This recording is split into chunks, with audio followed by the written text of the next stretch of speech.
Attorney General Eric Holder speaking to the Anti-Defamation League yesterday, offering a brief condemnation of the Boston terror attacks, and most of his speech warning against any retaliation on Muslims. Our investigation into this matter remains ongoing, and I want to assure you and all Americans that my colleagues and I are determined to hold accountable, to the fullest extent of the law, all of those who were responsible for this attack. But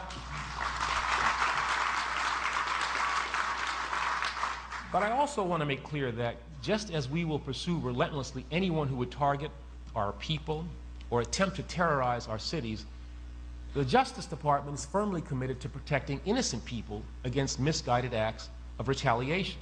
Now, as Americans, we must not allow any group to be stigmatized or to be alienated.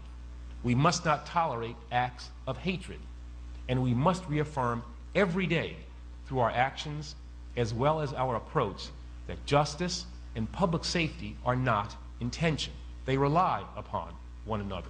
Let us also resolve once more to help our fellow citizens to meet fear with reason.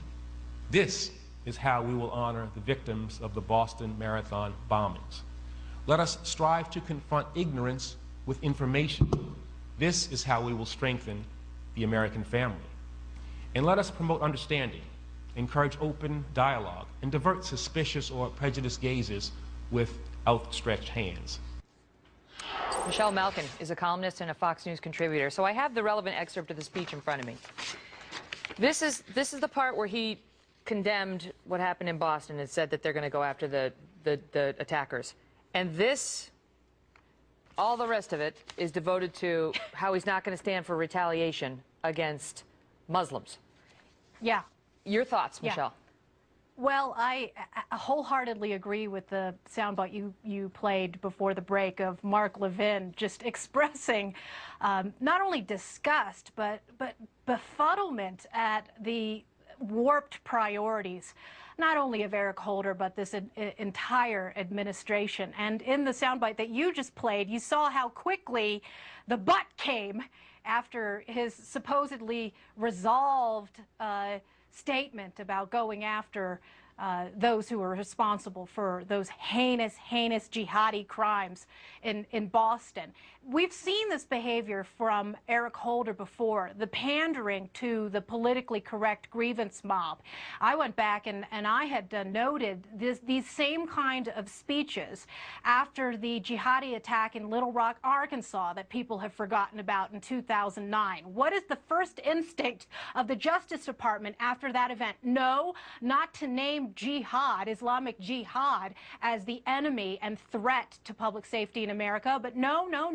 He talked about these phantom threats of hate crime epidemics that have never happened. He did the same thing after the Fort Hood attack, which of course they still treat explicitly as quote-unquote workplace violence, and now this.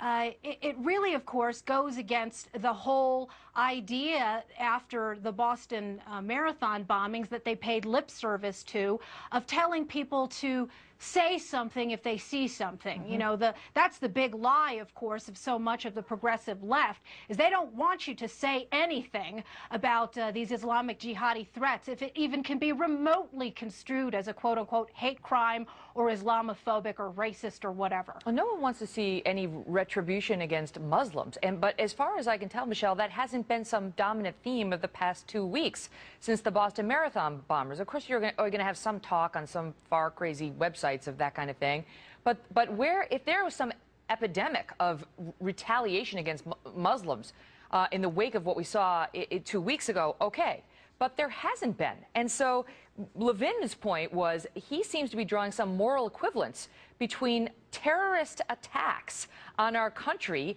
and ignorance when it comes to Muslims. I mean, and yet there's cold hard evidence of one and very little of the other, at least in reaction to the Boston Marathon bombings. Exactly on point, Megan. And I said this after 9/11 too. And of course, you really see hatred when you point out inconvenient truths. The fact is that many of these grievance groups, whether it's CARE or the American Arab Anti-Discrimination Committee, a lot of these groups, of course, that are very tight with the Justice Department, have claimed that there is this climate of intolerance towards Muslims. And they're always rushing to find with their microscopes and magnifying glasses some sort of evidence of systemic discrimination against Muslims, when in fact this administration should be praising America for showing the kind of fair-mindedness and restraint in response to these terrorist attacks that you never see from the jihadis or the jihadi apologists themselves. Yeah, there was nothing mentioned about jihadis or radical Islam by Eric Holder, but there was a lot of talk about ignorance and hate by regular Americans that he's ready to stop if it happens. Michelle, Malkin, thank you. You bet. Take care.